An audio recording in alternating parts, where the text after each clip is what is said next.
I masa tu nak pergi ke KLCC, dan at that time I took the train. I masuk je macam deal, ni adalah family friend, and I just make it casual. But this time it's not rubbing, but this time it's grabbing. I was really speechless. At that time I was 18 years old and I do not know how to react. I feel super violated.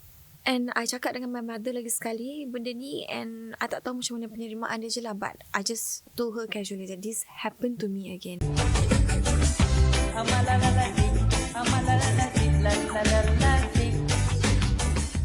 Assalamualaikum dan selamat malam. Saya Ahmad Lasib dan selamat datang ke show Dalam Bilik. Baiklah, untuk pengetahuan korang, Bulan berkolaborasi bersama dengan Seismik mengajukan sebuah kempen yang diberi nama Peduli Seks, Tabu Tapi Perlu Tahu, untuk memberi kesedaran dan juga pengetahuan mengenai pendidikan seks dalam masyarakat. Oleh itu, untuk episod kali ini, kita bersama seorang fitness celebrity iaitu Nana Mohd, di mana Nana bersama kita akan berkongsi pengalaman, berkongsi sikit ilmu, pengetahuan mengenai apa yang telah beliau lalui menjadi seorang wanita yang aktif dalam bidang sukan. Gitu. Nana, how are you? Alhamdulillah, sihat. Ahmad sihat? Macam inilah saya, sihat je. Alhamdulillah. Okey, Nana, seperti Nana tahu yang kita invite Nana ni adalah untuk berkongsi pengetahuan lah ataupun pengalaman Nana kepada penonton kita. Ialah sebagai seorang yang aktif bersukan. So mesti ada cabaran-cabaran dia ataupun kena usah-usah ke dengan lelaki. Kita tak tahu kan. Betul. So mendapat gangguan seksual lah kan. Sebab bila bercakap mengenai pendidikan seks ni, bukan kita fokuskan kepada kesihatan macam sakit puan ataupun kesihatan sakit tuan ke ataupun child grooming ke. Ada juga cabangnya iaitu gangguan seksual, dan ini adalah salah satu topik yang kita akan berbicara, yang kita bincangkan. Okay, yang kita akan dengar sendiri pengalamannya pada Nana. Okay. Alright. Nana, menjadi seorang fitness celebrity kan. So Nana juga antara wanita di Malaysia yang terawal yang memaparkan fizikal yang sasa ni. Kalau bahasa sekarang dia orang panggil sado. So macam bagaimana Nana appearkan diri nak menjadi seorang wanita yang sado ni? Actually kan, ni cerita jujur tau. Actually kan, dulu I tak adalah terbayang yang badan I boleh jadi macam tu tau. So I start ni mula-mula sebab I hanya nak bentuk badan yang cantik je. Lepas tu macam I ni ada Chinese, darah Cina sikit kan. So kita tu Allah kurniakan tu, dia punya belakang tu dia macam lepeh sikit. Ya, dia macam bag tu besar lah. Bukan bag besar, dia lepeh sikit. Dia tak ada curve kat belakang tu. Okay, dia tak ada curve kat belakang tu. Jadi I macam I pun nak juga macam Latino macam tu kan. Kita pun teringin tengok mak salih kat luar sana tu macam cantik badan kau. Lepas tu macam okay lah, sebab I pun pernah jadi atlet. I cakap kalau diorang boleh buat, I pun boleh buat.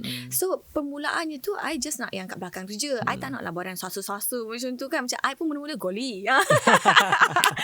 Dan pun takut. So macam dah buat lepas tu macam I rasa you boleh macam cuba. So I macam okay lah, I got to this far. And then I pun cuba macam tersasa sebab genetik kot. Genetik. So lah, macam tu lah kejadiannya lah. Tapi pada mulanya memang tak sengaja lah terlibat. Dia tak adalah sengaja. I nak kata I ni seorang yang bodybuilding ke apa dulu, sebenarnya tak ada niat yang macam sangat-sangat serius. So ceritanya bila I dah train hard and everything kan, and then I pun memang datangnya daripada background athlete. I was a sprinter. I did a lot of I did some off-road climbing before, and then I played hockey. So bila menceburi bidang strength training pula, and kita pula tak tahu genetik kau sejenis yang macam tu, macam dia campur black dengan Indian macam tu kan, tiba-tiba atas boleh sasa, kaki kau nipis. Lepas tu macam okay lah, my friend cakap why don't you just try to compete. I cakap you ke nak compete kan? I cakap just give it a go. So I macam okay lah, teruskan, and I went to competition untuk WBFF kat Australia. Sebab I tak nak compete kat sini, sebab I pun tak selesa, sebab kita pun kena pakai berpakaian yang kurang sopan sikit kan. So pergi kat sana, and then video-video apa benda semua pun I tak post kat online. Sebab itu I buat untuk just orang kata suka-suka. So lepas habis tu, and then I pun dapat placing yang agak bagus juga untuk first time yang pergi. And then I told myself maybe I should focus on something else to build a career in fitness but not in bodybuilding. Sebab I rasa benda tu macam dekat sejujurnya lah kan, bodybuilding kat Malaysia ni dia tak boleh buat duit sangat sebab kita punya penerimaan lain. Dan macam kalau atlet dekat luar negara tu diorang berbayar, kita dapat gaji. Kita kat sini mana ada atlet kat sini mana dapat gaji wak, tak dapat gaji wak, gaji kita sikit je wak. Yelah, kalau masuk competition pun menang-menang paling-paling pun 500. Betul kan? Kita pun punya preparation dah beribu-ribu. So macam makanan kita lagi, betul, apa lagi, kos semua tu. Betul, kostum je dah 10,000. Ya, Kostum je kita dah 10,000 amat. Sebab kita bukan macam lelaki, bukan pakai short je. Kita ada macam sambar-sambar tu. Kita nak 2, itu dah 3,000 satu. Dengan dress lagi. So 10,000 termasuk makeup, hair, tanning. So I rasa macam okey lah untuk suka-suka, untuk mencuba boleh. Untuk mencuba boleh. Tapi untuk buat as a lifetime career, orang kata apa, untuk mendapatkan kehidupan yang selesa tu tidaklah. So macam niat tu memang tak ada pernah pun nak compete, nak jadi serious bodybuilder ke, tak ada. Tapi bila orang lain tu tengok, netizen tengok, diorang akan tengok I ni sebagai dia bodybuilder, tapi sebenarnya tak ada pun. Dan sejujurnya I memang suka makan sihat. Itu bukan paksaan. Itu memang kalau tak ada sayur satu hari tu memang I boleh cranky lah. Suami I pun tahulah tak ada sayur tu memang I akan moody lah. Dia punya moody tu lain macam. Okay. You start dalam fitness ni pada umur berapa? I start yang pergi daripada gym awal tu. Pergi gym. Ni pada gym ke atlet dulu? Gym. Gym. Yang masuk gym. Umur I 25-26. Lepas tu macam I share dekat Instagram pun, dulu kan zaman-zaman Instagram, sekarang kan zaman-zaman lain. Share kat Instagram tu macam diary lah, to keep myself accountable. Macam tu. Suka-suka tak tahulah pula boleh tebum. Tapi I owed my, orang kata apa, dulu famous lah kan. Tak tahu I famous lagi tak sekarang I low key sikit. So macam dulu tu I rasa nama I naik, I memang sangat-sangat berterima kasih sebab dia ni. And her name is Zizi. Kenal tak? Zizi, bagi nama panjang sikit lah. Nickname betul tu, Zizi. Dia kejap. Dia Puan Sri ke dia Puan? Kakak seri Sam. Ya, betul. Ya, isteri kepada Dato' Boom. Yes. Yeah. So dia adalah ada seorang my friend ni, I rasa kenal dengan dia, rapat dengan dia, maybe bagi tahu I pasal ada kat dia. Dia yang repost masa tu one of my posting dekat dia punya page tau. And then saat tu I bangun, kenapa macam naik macam tu. And then lepas tu barulah I connect dengan Kevin Zahari and so on lah. And that's how my name real naik-naik. So kalau nak tanya I ni macam mana I got famous last time, 10 years ago. 10 years dah lama kan. Oh God, rasa tua. Sekarang pun relevan lagi. So masa tu I rasa I sangat berterima kasih Kak Zizi. Kalau you tengok, I sangat berterima kasih kat you tau. Sebab you lah career I naik. Tu. I tak pernah personally cakap dengan you. I tak pernah personally jumpa you. But today I am, after how many years aku dah 38. So after 12 years. 12, yeah. After 12 years. So I owed my early careers to her. Seriously. Itulah macam mana netizen ataupun peminat boleh kenal siapakah Nana Mohd. Ya. Tapi waktu itu bukan Nana Mohd, Nana Al-Halik waktu tu.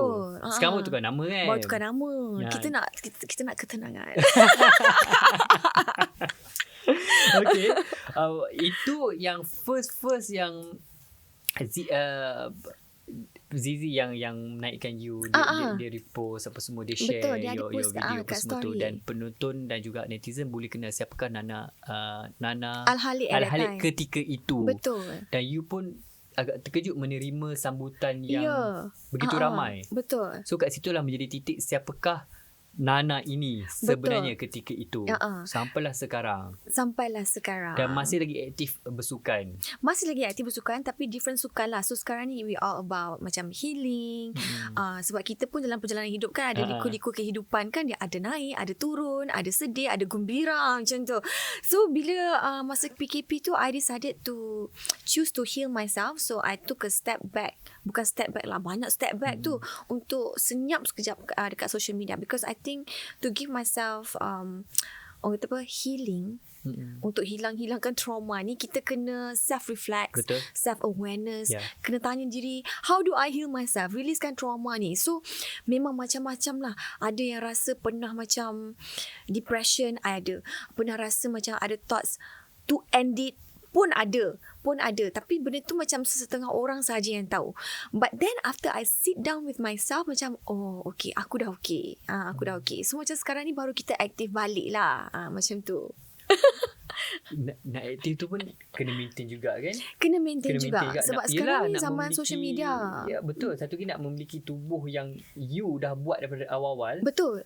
Nak maintain sampai sekarang ni susah tau. Betul. Jaga makan lagi, kena Betul. pergi fitness lagi. Tapi nasib baik dapat suami yang memang fitness. Tapi kita punya schedule lain. Dia akan workout, dia akan bangun pukul 4 pagi, 4.30 pagi. Dan dia akan pergi kerja pukul 5 pagi, which something yang I tak boleh commit. I sendiri pun tak boleh commit. And dia akan workout at least 6 days a week. Lepas tu dia akan pergi bekerja. Sebab dia pun bukan dalam bidang fitness lagi dah kan. Dia dalam bidang otomotif sekarang. So that is his commitment. Pukul 9 dia akan tidur.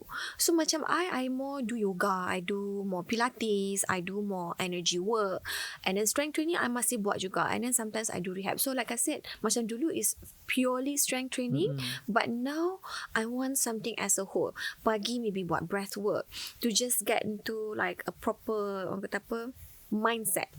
Lepas tu sometimes on the stress day, then I akan focus on yoga, my flexibility, my mobility, and also breathwork as well. And then pilates, orang kata pilates tu macam gegel. Tidak. Korang cuba buat pilates je. Susah je. Lagi susah daripada 100 kilo squats. I masa mula-mula buat pilates tu, I kena balik tidur amat. Tak pernah I workout, balik I kena nap. Balik tu I nap 2 jam. Kenapa Nana nak terlibat secara aktif memiliki tubuh yang sasa ni? Okay. Ke sebab ada mindset daripada setengah orang macam aku kena start pergi gym, mana tahu nanti ada anything happen dekat diri aku, so aku boleh buat sendiri ke, aku boleh independent ke. I sangat geger. Ya ke? I sangat-sangat geger. Itu yang macam, ni I cerita sikit kan. So dulu masa kita pergi event ke, masa buat media job ke apa benda semua kan, and after years lepas PKP semua ni jumpa balik, and ada juga orang yang PR ni, dia macam cakap like, Nana dulu kan I takut nak cakap you sebab muka you bitchy sangat. I cakap muka aku bitchy ke? Ya, dengan rambut blonde you, dengan bulu mata you, dengan badan you macam tu, kita orang memang ingat you sangat bitch. I cakap iya ke? I cakap but now that I actually spoke to you and sit down with you, kau ni sangatlah bimbo. I macam, aku tahu. Macam tu dia nak jawab apa kan? So macam, to me, I nak belajar gym ni bukannya nak pertahankan diri ke apa benda. Tak. I rasa kalau nak pertahankan diri tu, I akan mungkin 1 jerit. Nombor 2, I akan sprint. That is my talent. Sebab I was a sprinter. So I told myself, if anything ever happen to me, I akan lari je. Aku sprint je. Or memang I told myself, if katakanlah tak boleh lari langsung, ingat Nana, you pukul, bukan pukul but to kill. Boleh lah. Sebab I stress tau. I stress tengok macam kalau movie-movie Hollywood kan, macam jenis yang macam pukul macam tu kan. Orang tu nak bunuh kau. Kau pakai dia mati terus. Kenapa? Kau pakailah kasut ke? Kau pakailah apa ke? So there will be 3 points lah. It's either here, to just like break the nose, and here, and then bawah. But I tak pernah ada self-defense lessons. I tak ada. It's just, I guess, intuition, and I think hopefully dengan I punya smartness lah, So tubuh sasa tu maybe a plus because kita ada strength. Tapi kita tahu untuk melepaskan diri daripada penjahat ni, kita memerlukan sedikit mobility juga untuk squeeze. Ya betul. So itu I tak ada. Oleh itu aku yoga. Okay. Bila bercakap tadi, kita ada sentuh pasal husband kan. So apa penerimaan ataupun komen family suami sendiri terhadap Nana? Yelah, sebab majoriti ataupun setengah suami lelaki ni, dia kalau boleh nak wanita yang feminine kan. Betul. Ini bila dapat isteri pula macam sadar. Alamak, betul kan? So suami macam mana? Suami mana satu? Nombor 1 ke nombor 2? Yang baru. Yang baru tu dia okay. Sebab dia pun dalam bidang ni juga dulu kan. So masa kita kenal tu pun I dah macam tu. So dia kata I okay je. And macam sekarang pun dia encourage I untuk stay fit and everything. But I pernah tanya lah dia macam, okay sekarang ni bentuk badan I dah tak macam dulu. I agak kurus sikit lah and everything kan. It's no longer like how you used to know me last time. You okay lagi ke? You sayang I lagi ke? If like saya gemuk, you sayang ke? Kita sayang lah. Like I would accept you the way you are, no matter what. But I would encourage you to stay fit forever, because that is something not just for appearances but also for longevity. So which I appreciate that lah. Macam dia tak kisah sangat bentuk badan apa. Tapi I sendiri self-conscious. And ceritanya macam dulu bila I start, I nak bahagian belakang macam punggung I tu ada sikit kan. Because I sangat-sangat ada low self-esteem. Tak, I macam tengok orang lain sebab my mum dia Johor Jawa. So bila Johor Jawa ni bentuk badan dia lain tau, kan? Yes. Dia macam feminine lah. Kena pula kat kita yang ada campur-campur ni, segala-gala mix ni, kan? Dia dapat macam Kenapa aku tak macam tu? Tapi aku nak. So macam I kena bekerja keras untuk mendapatkan bentuk badan tu. So kalau tak, dia akan nampak macam pembaris landasan. Dia lurus. Tapi dan sebab you dapat suami yang memang dalam bidang sukan. Betul. So sama-sama lah together. Betul. Kan? So dia pun alhamdulillah taklah macam, dia faham lah. Dia faham dan dia encourage. Yes. Dia faham dan dia encourage. Sebab dia sendiri pun, kalau dia macam ternaik sikit, dia sendiri pun ada self-conscious dia sendiri. Sebab tu kalau macam ni, Bi jangan marah I tau, Bi. Jangan marah I bocor rahsia juga. Dia jenis yang macam katalah, kita kadang-kadang pergi holiday pun makan banyak apa benda semua kan. Kalau muka dia naik ke, badan dia naik ke, dia takkan ambil gambar dan dia takkan post gambar dia kat online. Dia sangat-sangat self-conscious ya. Sangat-sangat self-conscious. I ingat ke perempuan je macam tu? Tak. So dia macam tu. So macam I pun faham benda tu sebab kita sebagai perempuan, kita pun faham kalau kita macam tak cantik, kita rasa diri kita tak cantik ke, orang post kita pun rasa tak selesa kan. So I pun respect benda tu lah. Perempuan normal yang itu. Yes. So yang dia, lelaki first time I dengar lah. So dia memang tak. Dia akan cakap, ambil lagi sekali bagi angle cantik sikit. Okay, macam you pergi tengah hari ataupun petang, pergi sorang-sorang kan, kat rumah. sorang. So ada tak you pernah mengalami gangguan macam laki-laki usha, gangguan seksual lah dekat gym? Okay.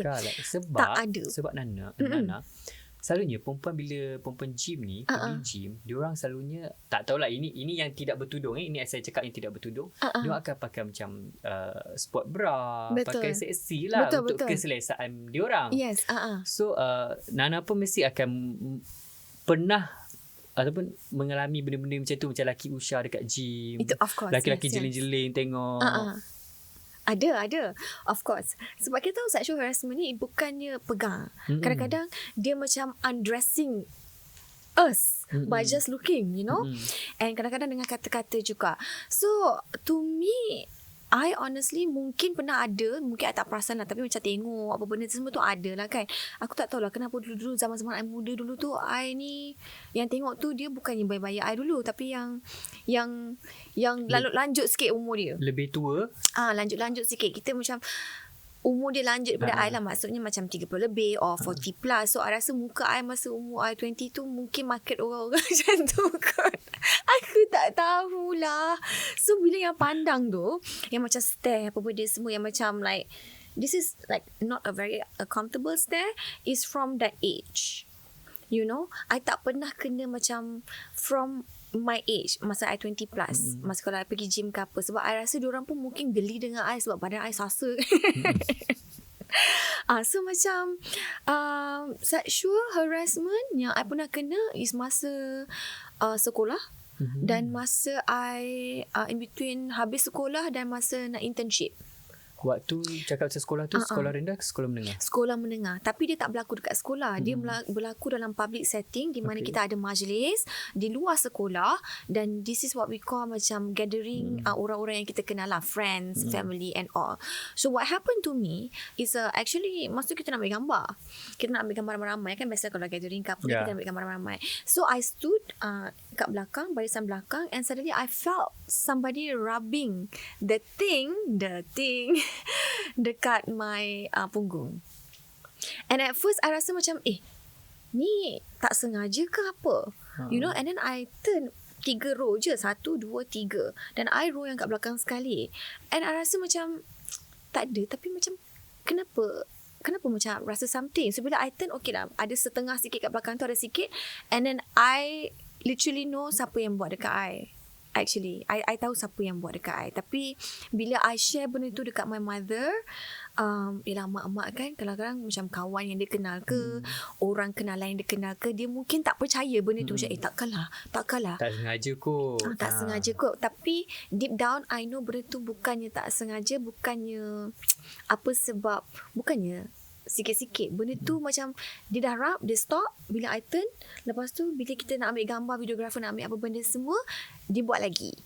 Faham tak? So dia macam, it's not just one time, it's 2-3 kali, and it's very uncomfortable, and it's a very, I would say, it kind of like broke the trust. Sebab bila kita benda tu berlaku kat kita kan, kita share dengan orang yang kita rapat. Macam in this case, I share it to my mother, I share it to my sister. My sister faham, but at the same time maybe dia tak boleh compute because she is 6 years younger than me.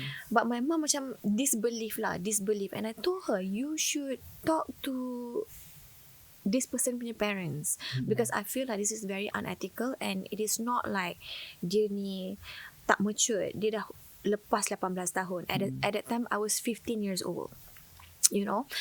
And tak percayalah. So I dah push, and then eventually they had the chat, like a casual chat, and then macam, oh tak mungkin this person akan buat macam ni, apa benda semua. So I had to just live with that. Of course kita rasa macam violated, and I rasa one of the trait yang I dapat juga sekarang macam over explaining, over sharing or something like that, is because I want people. Because in the past we have a lot of this trauma where bila kita cakap something yang betul happen kat kita, orang tak percaya, orang try to deny it, orang try to just no, it's not, it cannot be.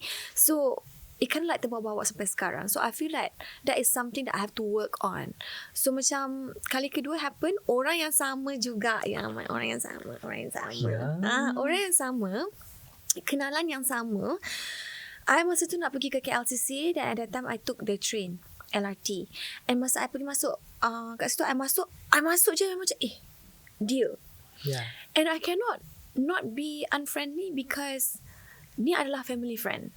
You know what I mean? Ni adalah family friend, and I just make it casual. And you know sometimes bila kat dalam LRT ni, dia punya train tu, dia punya kad tu can be so packed. Bila dah masuk ke masjid Jelatik, dah masuk ke apa benda Masjid Jamil, sebelum sampai ke whatever lah kat LCC punya stop tu.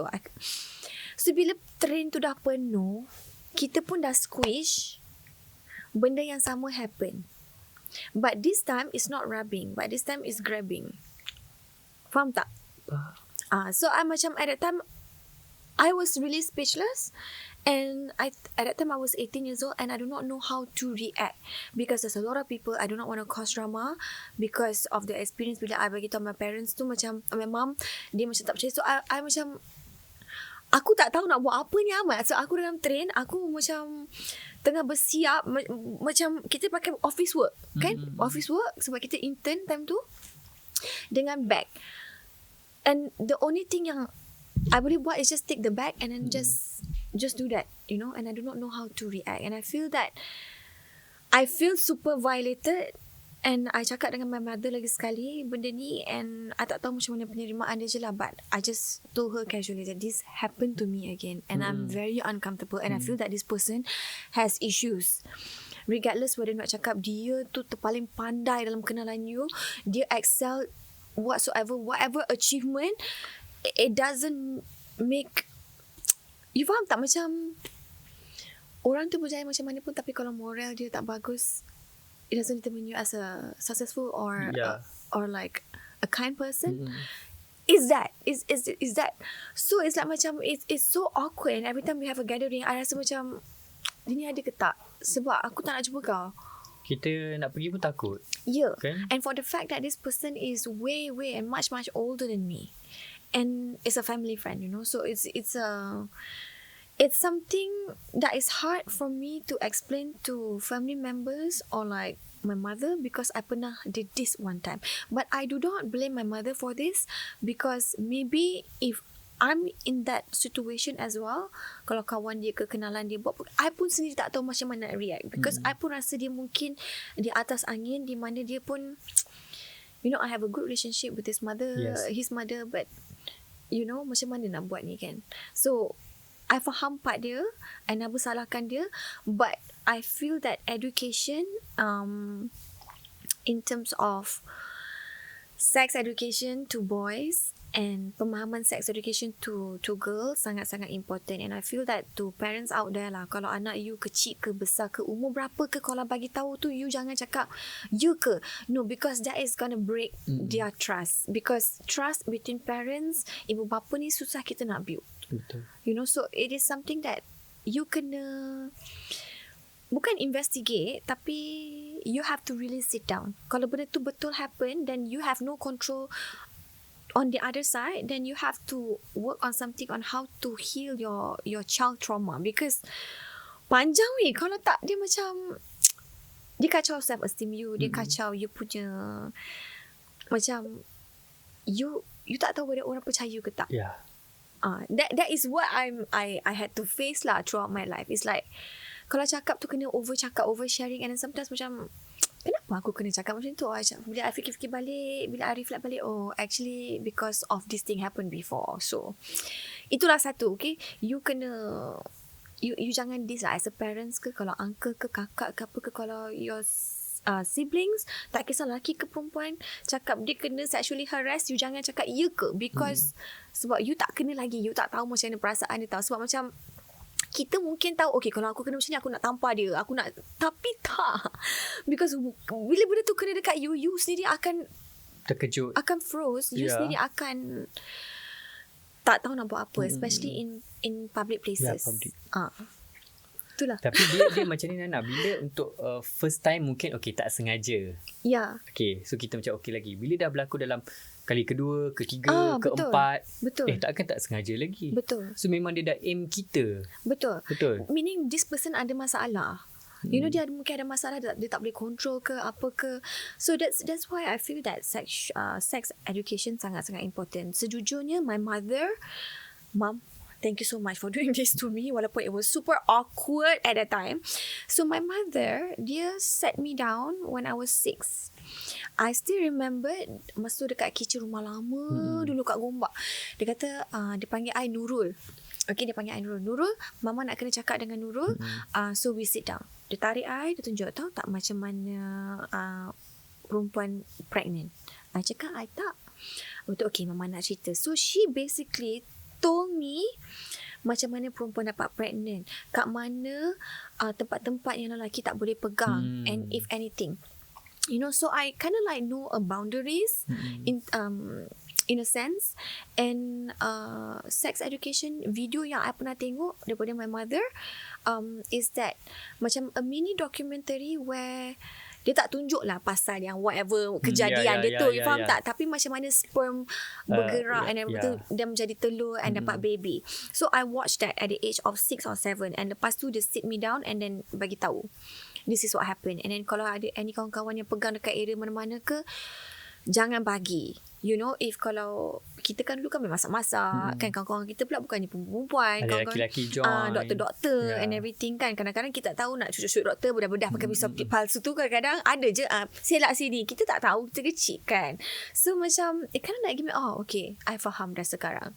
So I think as a parent, you ada this responsibility untuk sit down, cakap dengan anak-anak you, cakap dengan orang kata apa, anak saudara you ke, kalau macam parents dia tak boleh buat ke, educate them about what is the basic of sex education. Macam mana kejadian terdapat baby tu. And then apa yang boleh, apa yang tak boleh. Dan jangan panggil nama-nama manja. Sebab kadang-kadang kita ni refer to kita punya body parts ni different kan. No, teach them the real words. Sebab bila dia benda tu berlaku ke apa ke, katakanlah dia tu dihantar di police station ke apa ke kan, kita tak nak benda ni berlaku, tapi andai kata benda ni berlaku, bila dia explain tu, dia boleh explain dengan tepat. Benda tu sangat-sangat penting, explanation yang sangat tepat, kat mana orang tu pegang dia ke apa kan, explanation yang sangat tepat. So kalau boleh masa educate tu jangan pakai nama-nama samaran, kita bagi tahu nama biologi betul. So bila benda tu berlaku ke apa ke, report tu okay, dan orang lain pun boleh faham juga. Sebab kadang-kadang kalau pakai nama samaran ni, kita je tahu kan nama betul, polis juga tahu pun. So saya setuju juga yang di mana pendidikan seks ni perlu dididik daripada rumah lagi oleh parents. Sebab ada some of the parent yang macam dia I'm not sure macam my family bukan daripada yang berpendidikan tinggi kan. So dia tidak mengajar kita mengenai, dia tak mengajar saya lah mengenai pendidikan seks apa semua. Betul. So pendidikan seks ni kita dapat pada sekolah secara formal oleh cikgu. Waktu tu tingkatan 3 kita belajar sains kan. Yes. Pasal ovum, pasal sperma apa semua tu kan. Tapi itu macam basic je kan. Ya. Tetapi kita saya tak salahkan my parents juga sebab tak memberi pemudahan mengenai pendidikan seks tu. Mungkin adalah mentaliti ibu bapa pada zaman dahulu tu dan ibu bapa yang tidak berpendidikan tinggi tu begitu. Yes. Jadinya pada era sekarang ni saya percaya yang ibu bapa dah diberi pendedahan pendidikan mengenai betapa pentingnya pendidikan seks ni kepada anak-anak. Betul. Kan? Sebab sekarang kita ada social media. Ya, betul. Kan? And then kita punya kehidupan ni dia lain daripada dulu tau. Dulu kita sopan. Semua masih lain. Sekarang ni dia dah tak sopan dah. Sopan tu consider basic. Itu masih saya cakap, you terlampau sopan Nana. Like Kak Long, you sopan gila. So you basic sekarang. Mak terasa ya. So macam compare dengan budak-budak zaman sekarang ni, they are very outgoing. They are very out there. So parents pun dah macam evolve kan. Parents kita dulu kan semua macam duduk sopan-sopan. Macam ni. Tata tertib masih lagi ada kita punya essence tu. Sekarang I rasa dia mungkin dah pudar sikit kot. Budak sekarang dah agresif. Betul. Saya pun macam kadang-kadang terkejut juga. Tapi itulah peredaran zaman kan. Tetapi mengikut peredaran zaman tu kita kena juga ada pengetahuan mengenai pendidikan seks ni. Betapa pentingnya dalam masyarakat. Ya, sebab kadang-kadang kita tak minta. Sebab sometimes macam Nana cerita berlaku dekat public dalam train apa semua. So benda tu kita tak minta. You tak minta as a girl waktu tu. You tak minta pun benda tu terjadi. Bila benda tu you hadapi dan you terkena. So apa tindakan awak? Betul tak? So you nak report dekat siapa? Nak kena beritahu siapa? Ataupun you nak bergaduh dengan lelaki tu kat situ ke apa ke? So waktu tu tindakan Nana adalah Nana balik bercerita dekat your mum. Yes, betul. Kan? Sebab masa tu I pun macam tak tahu kan, sebab it's a orang kata perkenalan kan. Kalau macam stranger, maybe I reacted differently. Kan? Katalah orang tu stranger ke apa ke, mungkin I akan verbal cakap apa ni kan. Tapi because that is a person yang kita semua kenal, I pun macam mungkin at that time terkejut, akan tetapi macam nak menjaga aib dia juga. Faham tak? Sebab kita tak nak persahabatan antara parents tu lain jadi dia kan. So itu adalah your first experience kena. First and second experience. Okay. So selepas itu dekat gangguan sexual dekat gym ke apa ke, gym itu je lah yang you tengok cerita je lah. yang dia orang tengok je lah kan. Sebab I rasa time tu bila padan macam tu dia tak berani kot. Gila nak berani. Dia tak berani kot. Nana tumbuk insan kat situ.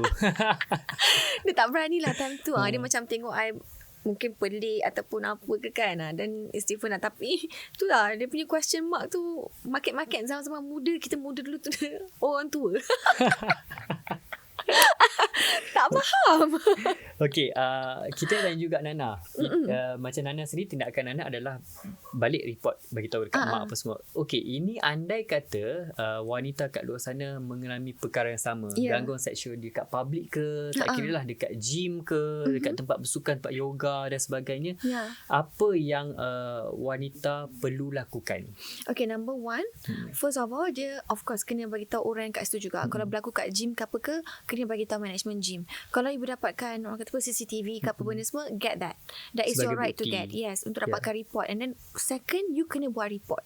Kena buat report supaya everyone is well aware. So kalau macam I tahu kadang-kadang members gym ni, abang-abang ni kadang-kadang dia kawan-kawan kan. Kalau benda tu berlaku, diorang pun nak save cover, kawan-kawan and everything. So make sure that you inform somebody else and then you terus buat report. And then dengan report tu mungkin polis boleh dapatkan CCTV and everything kan. Sebab kadang-kadang kita tak boleh nak dapatkan CCTV punya footage tu suka-suka hati kan. So dapatkan benda tu dengan bukti tu, then you kena ambil tindakan seterusnya lah. Dan one of the ways is for you to quit the gym and find some other place yang safe. So that is one thing for sure. If it berlaku dekat luar, dekat tempat kerja ke apa ke, inform your friend, inform your colleague, and then kena pergi HR. sebab office kan ada ada HR juga kan, ada gym juga kan. Banyak office kan ada gym, ada yoga, play sekarang buat wellness.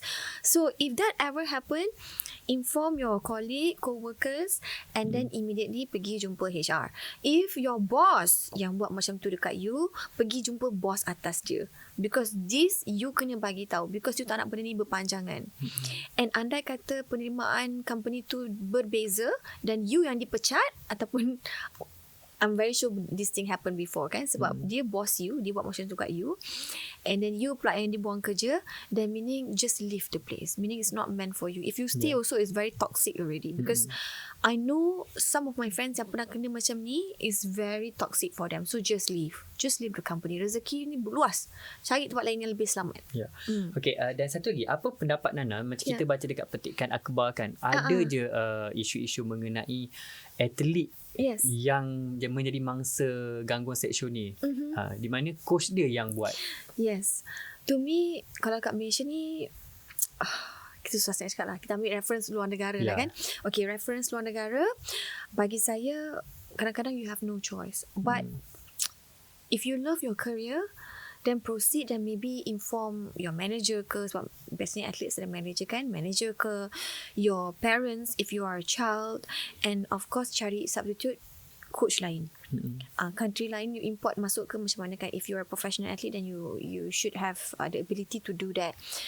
Tapi andai kata you love your career, and then you had to do it, and you are okay with it, then it's your choice. Because I always believe that in anything that you do, you always have a choice, and whether you are willing or not to make that hard choice. So macam atlet-atlet dekat sini ke, luar negara ke, you tanya balik, berbaloi ke benda tu happen dekat you? You boleh hidup tak dengan trauma? Mungkin you tak rasa sekarang, because now you are filled with the you nak dapatkan hungry for medal for our country and everything kan. Berbaloi tak this lifetime trauma dengan whatever pengorbanan you sekarang? So that is a big question yang I tak boleh nak jawab. It's totally individual. So kalau macam you rasa that is something that you want to strive for, that is your choice. Tapi kalau that is something yang you tak boleh, then cari coach lain. Coach ni banyak. Betul. Mungkin dia yang terbaik, kita cari second yang terbaik, but we are safe dan terjaga. It is never okay when you are doing sports and there's a touchy and whatsoever. No. Even macam kalau you train kan, macam kadang-kadang kita ni, I faham kadang-kadang perempuan dia suka personal trainer lelaki. I faham tu.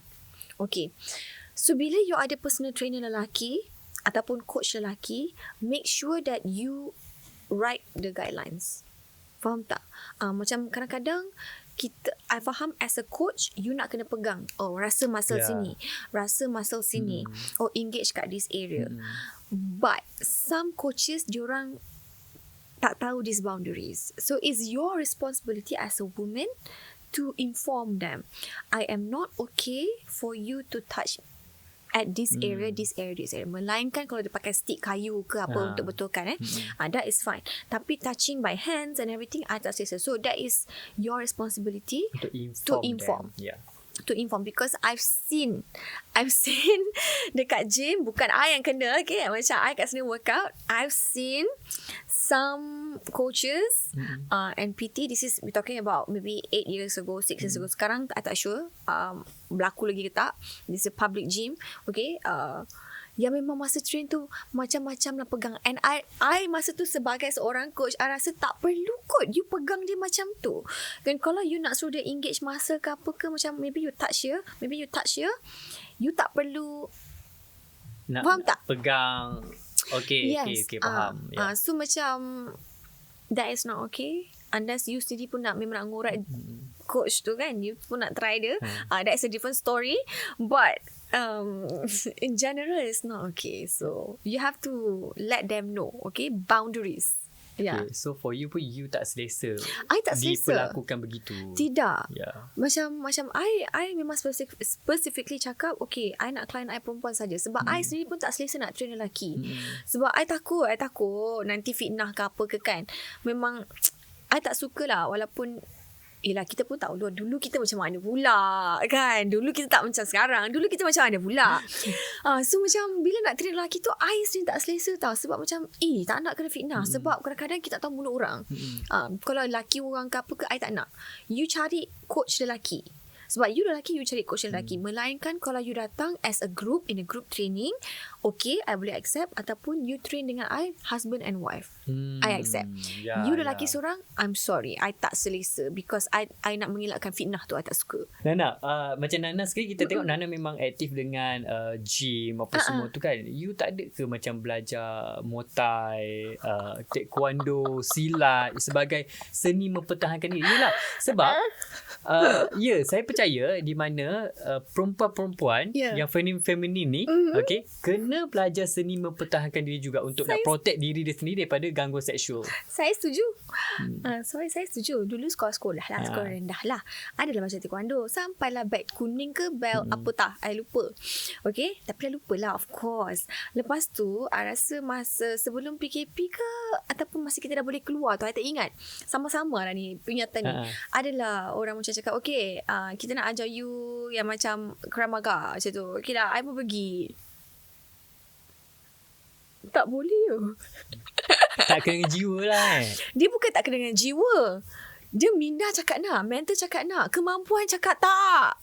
Dia macam lebam, patah. Lepas tu my husband cakap taklah patah. My husband cakap, B, I rasa you pakai je lah pepper spray sebab you ni kalau macam tersadung pun dah fragile. Bak kata kawan-kawan I, nak you fragile nak. Tapi sadung. Ya, itulah. Mereka cakap, kau nampak je sadung, kau fragile. Kau tersadung pun kau boleh lebam, kau boleh demam seminggu. Kau pakai je lah paper spray tu. So macam I memang dalam kereta adalah macam, taklah kita cakap bawa weapon, okay, itu salah dari segi undang-undang, tapi adalah macam I tinggalkan barang ke apa demi keselamatan, okay. Seandainya katalah macam kita drive ke balik kerja malam-malam ke untuk mempertahankan diri, kita boleh menggunakan benda itulah untuk menyelamatkan kita. Itu je lah satu. Modal I lari je lah. I ada belajar kan? I ada belajar, tapi I tahu kemampuan I tak, memang tak boleh. Sebab macam mana macam umur-umur sekarang ni dah masuk 40 ni kan, dia macam berlari pun lutut terpleot, ankle terpleot. You boleh imagine tak kalau I buat Muay Thai ke, I buat apa ke, I rasa mungkin dalam masa setahun tu 2-3 kali juga I ICU kot. Kan? Mungkin lah. So itulah. Tak tahu nak cakap apa. Speechless. Okay, Nana, sebagai seorang fitness celebrity ataupun coach PT juga, personal trainer juga, so you ada tak nasihat kepada wanita-wanita yang datang kat gym, yang nak bersukan dekat gym, ataupun bukan kat gym saja, dekat yoga ke, kat mana-mana ke, public gym ke apa ke, etika pemakaian? Sebab kadang-kadang bila wanita pakai macam sport bra, lelaki, nafsu lelaki secara automatiknya akan terpandang, akan dia ada rasa ada rasa nak tengok lah, betul kan? Okay. So your advice kepada customer yang datang bersukan kat gym ke apa ke? Okay, kat sini ada dua side tau. I faham macam wanita-wanita ni macam, no, it's up to me to wear whatever, it's my own rights and it's for you to menjaga kan, untuk menjaga you punya nafsu tu. I faham perspektif wanita-wanita, but at the same time I juga faham bab lelaki. I mean, you show it to us like, okay, you know, you yang mengundang benda tu. I faham dua-dua side, okay.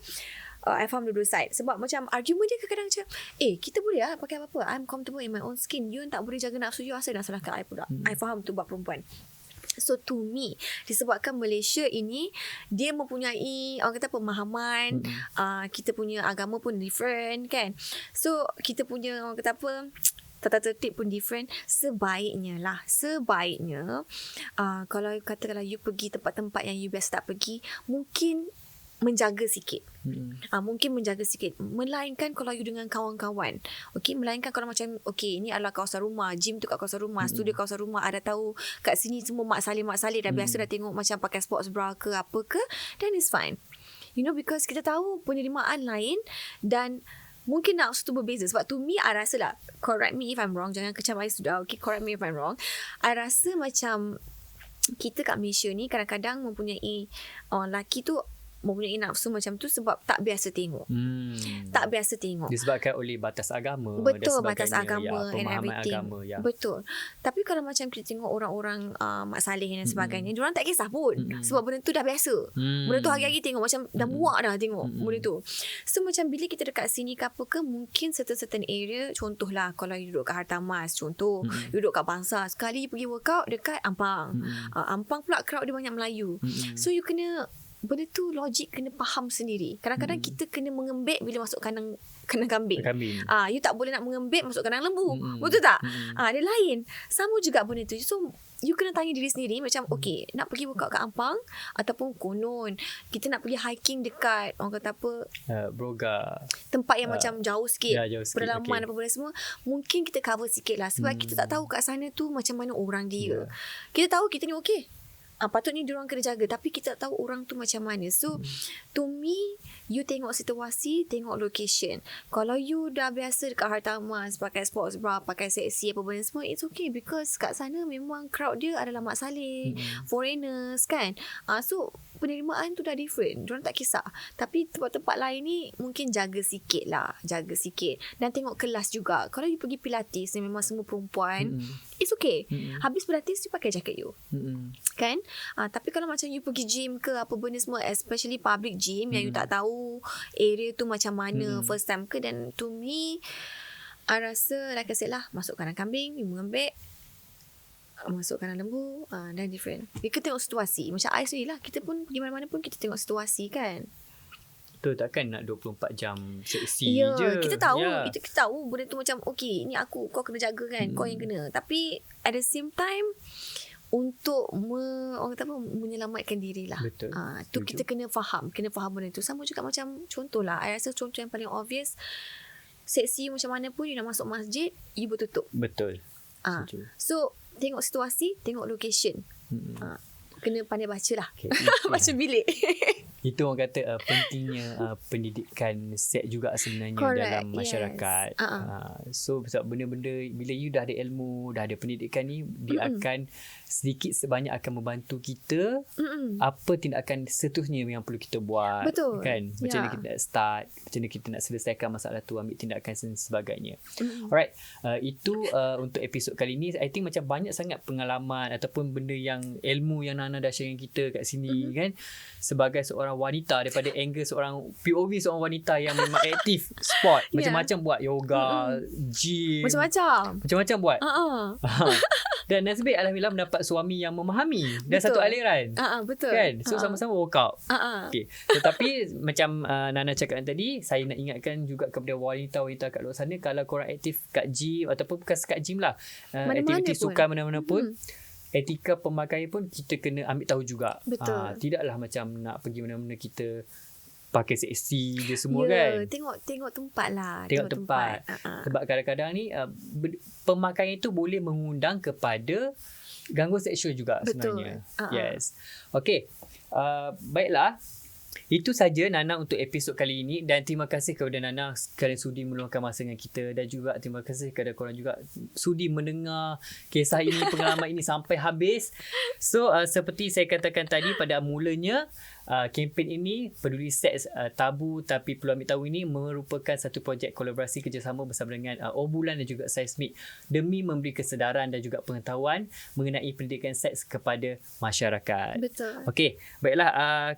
Selain itu, kita nak cakap juga kat korang semua untuk maklumat lebih lanjut lagi mengenai kempen ini, ataupun korang nak berkongsi pengalaman ke, berkongsi pendapat ke, boleh layari www.ses.com/peduli seks. Okay? Yes. Itu saja Nana. Thank you so much sekali lagi. So untuk korang semua, jangan lupa untuk tekan button subscribe dekat YouTube channel Bulan Official, dan juga boleh bagi pendapat korang, komen korang kat bawah ni. Itu saja pada kami. Bye bye. Assalamualaikum. Bye.